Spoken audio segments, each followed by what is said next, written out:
Whoa, sorry, a little dark. Yeah, getting late. Well, it's raining, and so it makes the late look later. Anyway, extremely tired.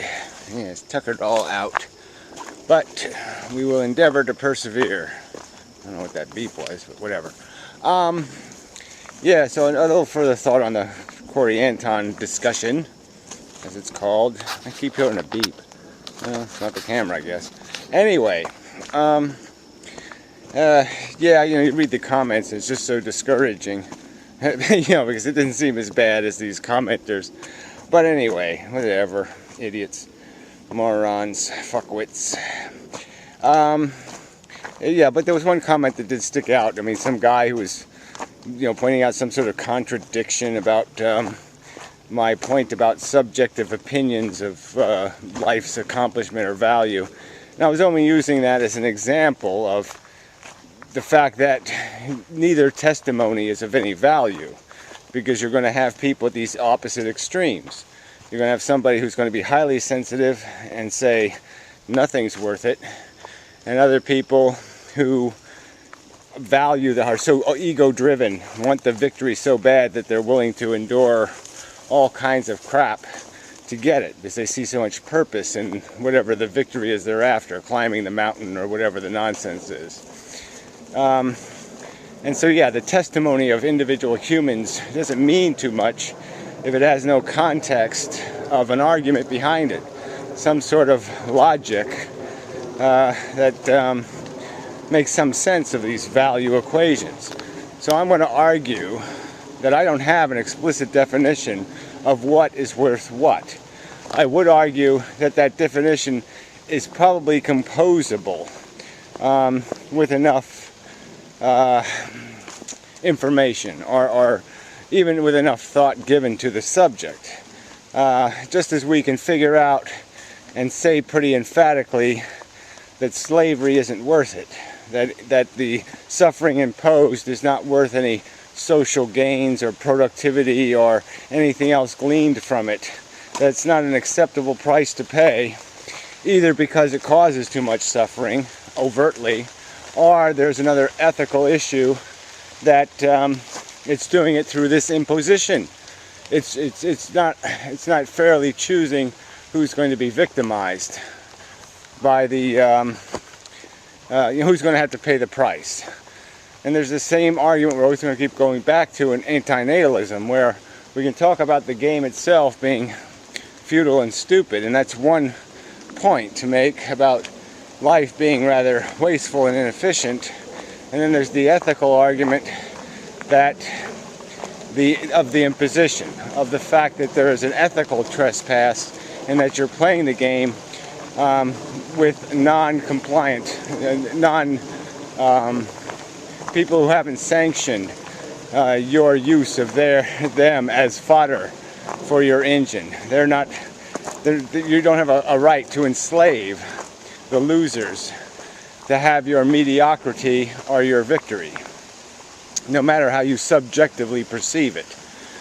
And you have to deal with both of those. You have to somehow undo the arguments that come with both of those.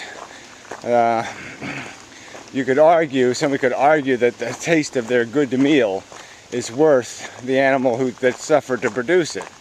But I think, like with these other equations of other hardships imposed, that's going to fail, but through intelligence, through edification. We're going to know that the fact that men might prefer to have controllable women doesn't give them the right to have controllable women by force. And likewise, you can't have slaves, and likewise you can't impose the risks of life without engineering it. So it's yourself that has to pay the price in some way, that you are gamble with your own welfare and not somebody else's. So you're going to have to narrow the psychological possibilities of those newborn humans to somehow narrow them to your own range of psychological perception, and not allow them to be smarter than you, and I'm going to argue that it is that empathy grows with intelligence. The smarter you become, the more capable you become of understanding the triviality of your pleasures and the depth of the miseries. And yeah, I think I can logically defend that argument, demonstrating just throughout history how it is through edification that we learned how wrong it was, how bad it was, that so many were abused so shabbily, and all that crap. So anyway, there's no contradiction. I'm not saying it's a subjective discussion exclusively. I'm just saying most people have a subjective, ill-informed, sloppily defined description of their life's functionality. They just spout an opinion, and it's not a well-articulated opinion, a well-evidenced opinion. It's just it's more like their ego talking than any kind of knowledge talking. And of course, I've also pointed out that there's not much point in surveying people on how magnificent life is in the middle of their life, or when they're 22 years old, or when they're 14. You want the truth, then you're going to have to survey them at the very last moments of their life, when they've gotten every bite of it, every bug-infested bite, and they've gotten the highest part of the check, and then let them say it was a good deal. And it might even be even better if they could see their children's death, how their children will die, and see how their grandchildren will die, and see the pain and the suffering that will be experienced by their kids.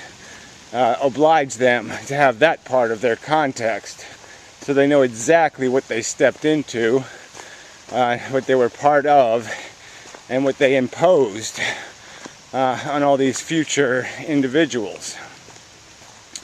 But again, I'm always going to be able to argue the defensive position that what we do know is this is a ride we have to do together. We either go on it together or we don't go on it together. But you can't do it halfway. Your half can't be allowed to do its thing. You know, it's I have a right to procreate thing without disengaging my right to prevent my re-existence. So there is a conflict of rights here. There's just no way of unraveling that. You won't give birth to yourself, people. You're going to give birth to a new individual who, through random chance or whatever, is going to have just as likely a probability to turn out with your opinions as it will turn out to have my opinions. Unless it's raised in a monoculture like the Middle East or someplace where opinions are not allowed to be divergent from the doctrine. And anybody with any intelligence should say that is a crime against humanity, to engineer psychologies the way it's done in those cultures, through just gross brutality, suppression, and disengagement of the intellectual mind. No freedom, suppression. But that's what it would require for you to create a world where you could protect against the creation of the individual who will protest. And I guess I would further argue that there are a whole class of individuals who will be born mentally deficient, who will suffer a great deal, and who don't have the capacity to protest. They don't have a capacity to articulate and express their unhappiness with being injected into a circumstance where they have little hope of gaining much, if any, satisfaction, and face decades, perhaps, of dismal, harsh, and unpleasant experience. So someone should speak for them also. And I intend to do that, sort of. So anyway, but yeah, people always pick what sentences they want and distort issues. Really wasn't my intention to get on anti-natalism in the conversation with Professor Anton. It just seems an inescapable subject now, because it really is tied to this fact that there is an unintelligent design. It is consumption, reproduction, cannibalism, and addiction. You know, just another male human posted a video the other day, one of my 4-year-old videos, where I was basically arguing the same thing. I just didn't call it anti-natalism, but did point out that it is a crude, stupid, friction-filled game that cannot do anything. There is nothing. Again, accomplishment has to be accomplishment. As any human being is going to describe something that's an accomplishment in this world, that thing would always have to, in some way, ease or please or satiate, I think that's a word, a sentient creature. It would have to comfort a consciousness of some kind for it to be called accomplishment. So it either has to feed their personal ego and gain them satisfaction through that, or it has to be an act that is in some way beneficial in net value to a collective of sentient creatures for it to be called accomplishment. So as individuals, if those are the rules, why wouldn't the same rule apply to the human race?